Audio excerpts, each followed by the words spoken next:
as an umbrella term. Under this umbrella, there are several important subfields. One of these is machine learning, which involves training algorithms on data so they can make predictions or decisions. Within machine learning, there is deep learning, which uses layered neural networks to process more complex patterns, similar to how the human brain works. Although AI has been around for decades, recent advances, especially in generative AI, have made it much more visible and widely used. First, we have machine learning engineers. A machine learning engineer is a specialized software engineer who designs, builds, and deploys AI models to solve real world problems. Their goal is to create systems that can learn from data and make predictions or decisions. One of their main responsibilities is writing production level code.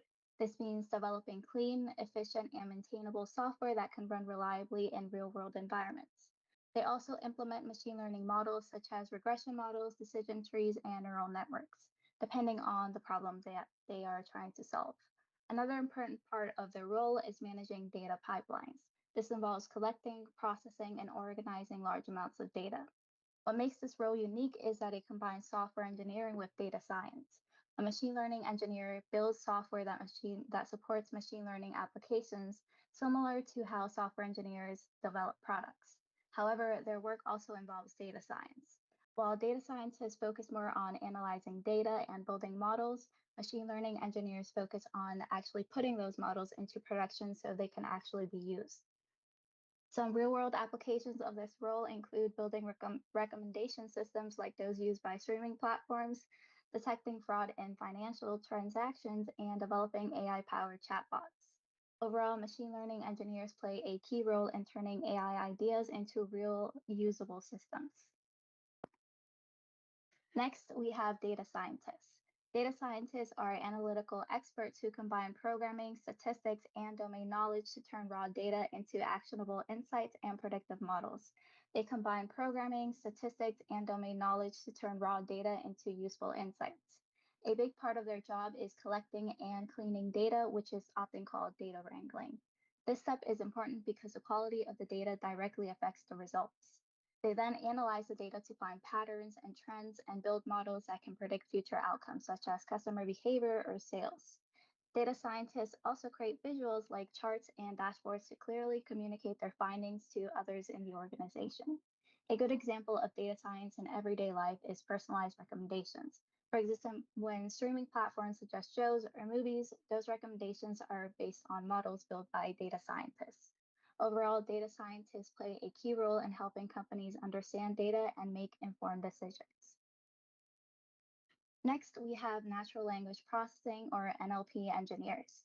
NLP engineers are specialized AI engineers who develop systems that allow computers to understand, interpret, and generate human language.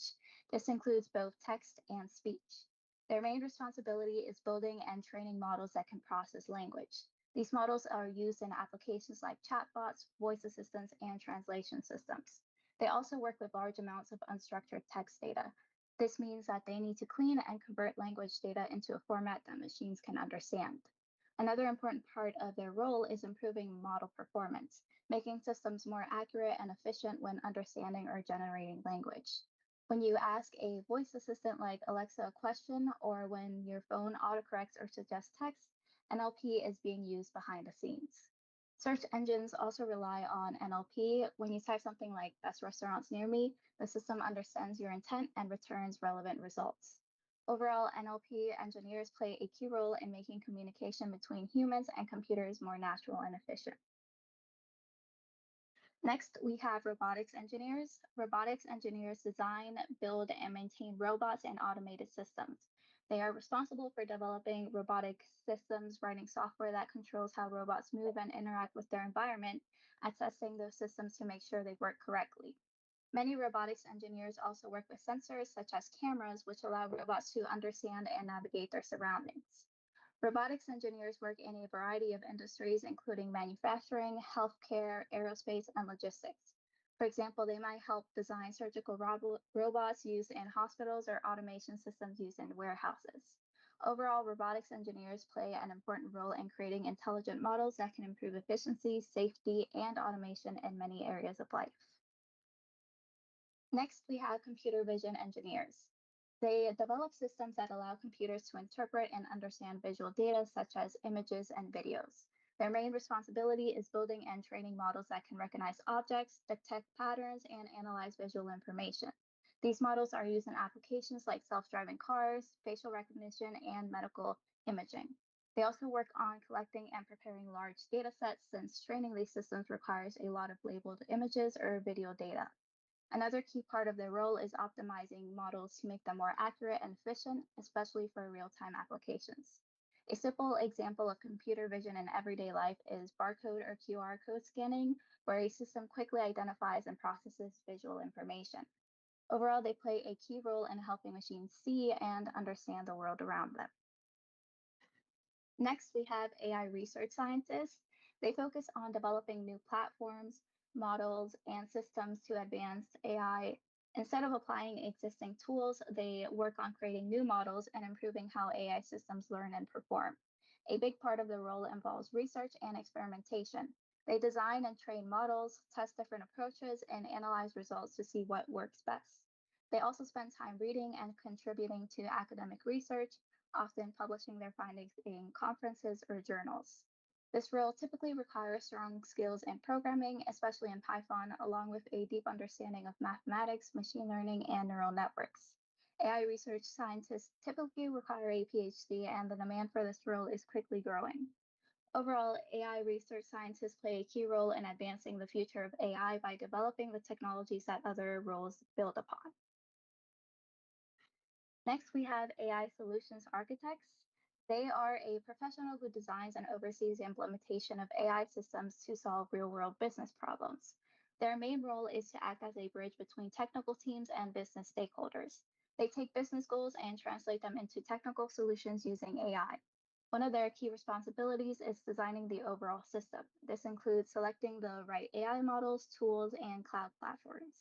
They also focus on integration, ensuring that AI systems fit into a computer's existing infrastructure while maintaining security and scalability. A key difference between this role and others, like AI engineers, is that architects focus more on planning and strategy rather than hands on coding. Overall, AI solutions architects play a critical role in helping organizations successfully adopt and scale AI technologies. Next, we have AI ethics specialists. They focus on ensuring that AI is developed and used responsibly. Their goal is to make sure that AI systems are fair, transparent, and safe for society. One of their main responsibilities is identifying and reducing bias in AI systems.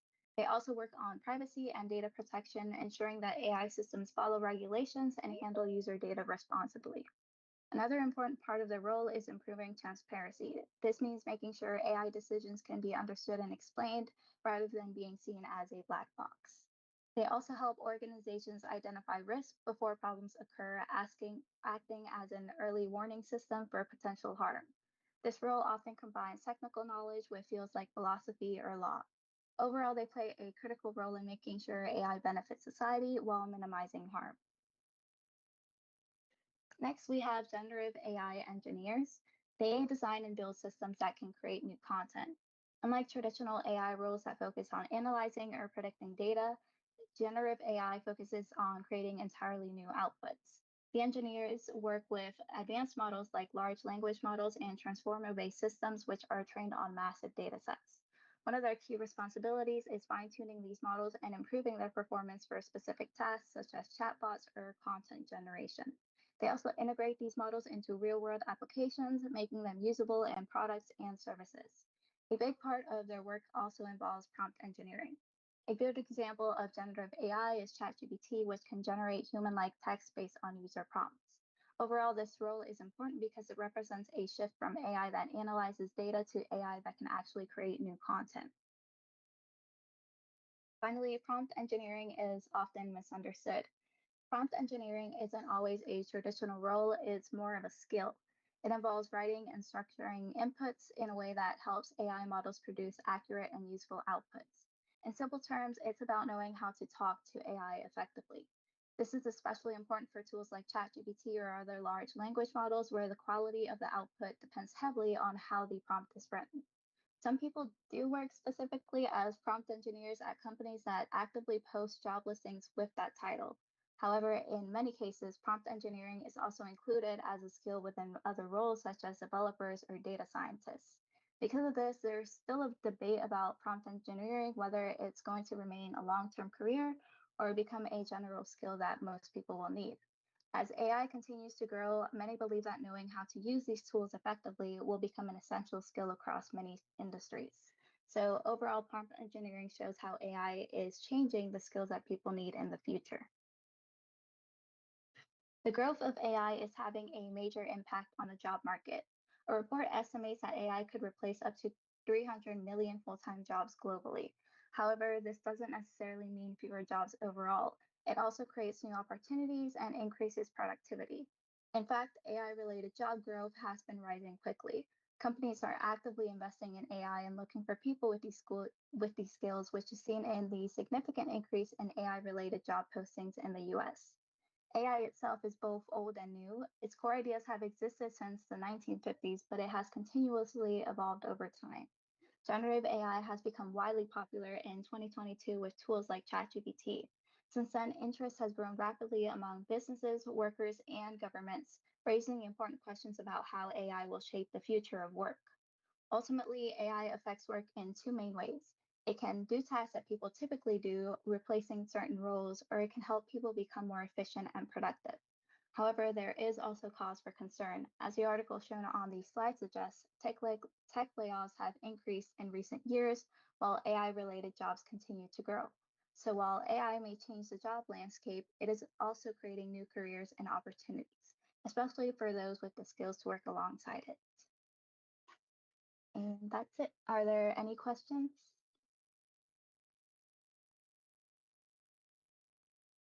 Yeah. So which career did you pick for yourself? I'm still just doing plain old software development, but I think from the ones that I presented, machine learning engineers is the one that interests me the most. Okay. Are you taking the concentration? No, I actually couldn't take a class this semester. I was before, but I wouldn't be able to graduate on time, so that sucks. But I was taking it in the past. Hmm. Okay. Sorry to hear that. Okay. Who's next?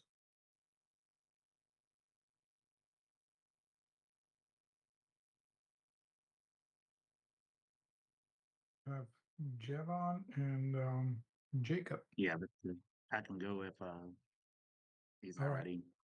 Okay.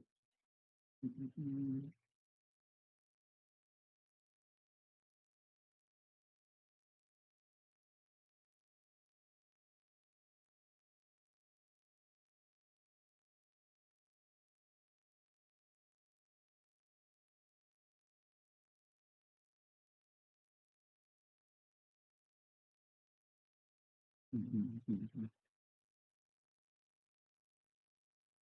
Alrighty, so hi everybody. My name is Javon Julian, and today I'll just be talking about Quick and HTTP 3 and how they're changing the way data is transmitted on the internet. So the internet had basically improved over the course of time. And I'm about to kind of walk you through that little process. So I'm gonna start by saying, why does the internet feel slow? When we open a website, it's not just one request. It's actually dozens of images, videos, and scripts, and other data load at the same time. Small delays add up and make the page feel slow.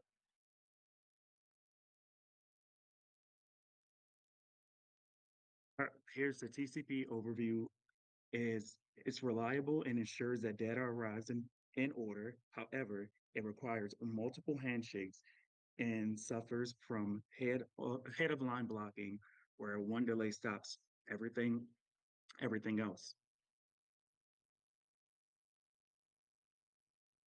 The evolution of HTTP. So it started from HTTP 1.1, handling one request at a time, moving to HTTP 2, which allowed multiple requests, but still only used TCP.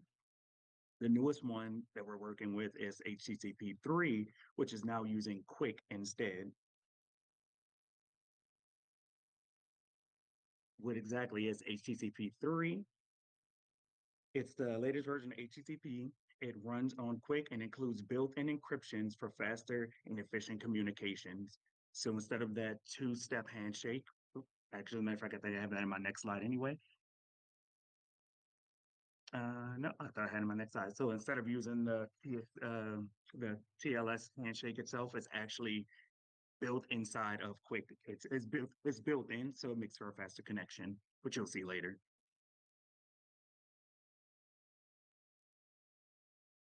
What is Quick? Quick is a transport protocol that builds on UDP, which for those who know about UDP, it adds reliability, but now this adds the ordering and security on top of using UDP, because we all know that UDP was one of the faster choices, but it was less reliable.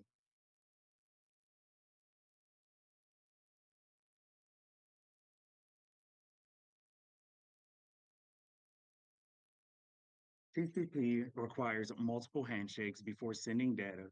Quick combines everything into a single step, reducing latency. And if you don't know what the TLS handshake is, it's basically a transport layer security that we use. Is an encryption protocol that helps translate the transit between client and server.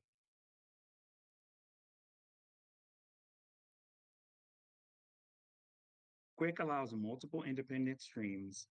If one is delayed, the other continues. This removes head of line blocking.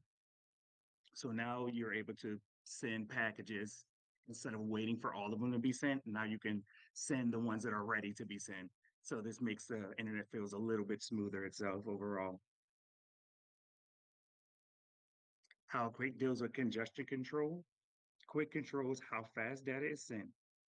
It supports modern methods like the BBR method, which uses bandwidth and latency, which is the current TCP congestion control algorithm that we currently use, developed by Google, that optimizes speed and modeling network capacity rather than just reacting to packet loss.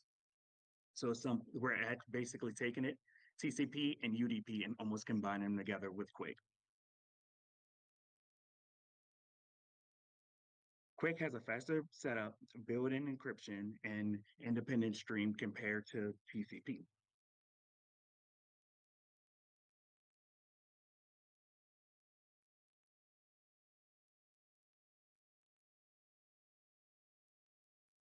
Quick is using HTTP 3, Google service, and modern browsers. Around 30 to 40% of the internet traffic is how it's used today.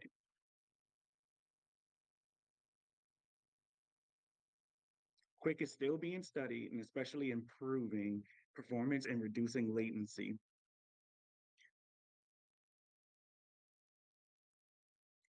Some networks still block for the reason that there's a lot of challenges. Some networks still blocks UDP because of the general unreliability of UDP originally was. So that's the reason why it's not being immediately implemented in today's world. But eventually it will hopefully make its way all around the world using Quick, since the new systems that we are on is HTTP 3. In conclusion, Quick reduces latency, HTTP 3 improves web performances, and eliminate key TCP limitations. Quick HTTP 3 reduces latency, improves performance, and represents the future of networking. And just a little reference page that I added.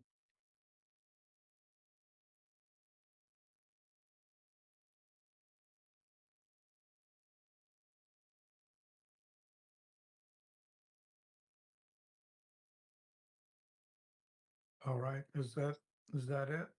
Yes.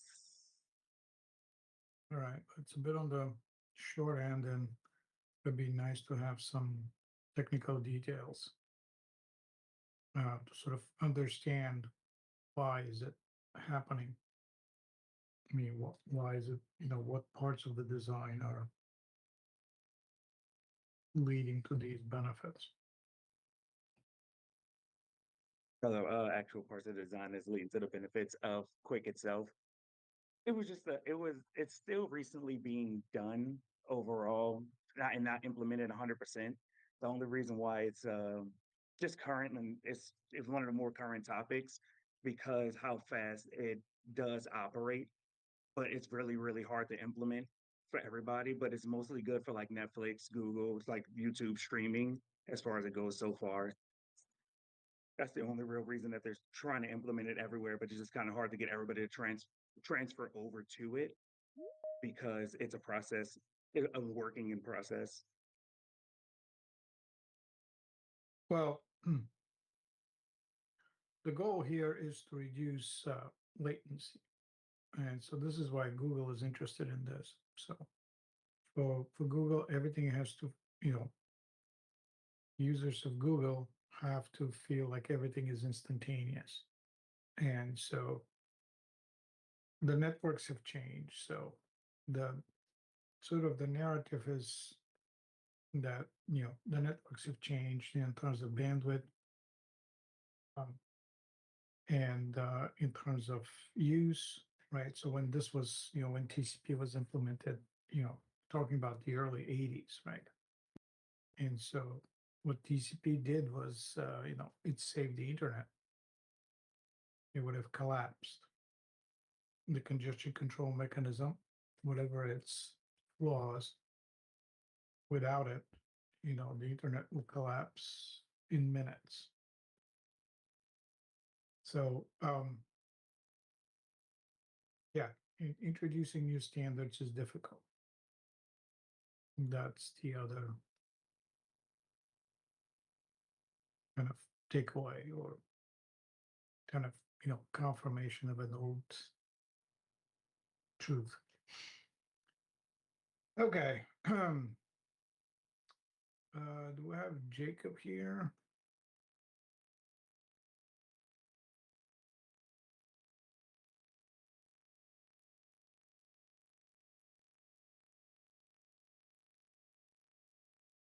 I don't see him on the list of people joining, so I guess that will be it for today. Please do show up on your assigned dates, because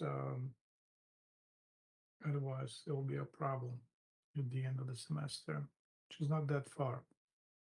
All right. That being said, have a great rest of the week, and I'll see you back next Wednesday. Have a good one. Have a good one.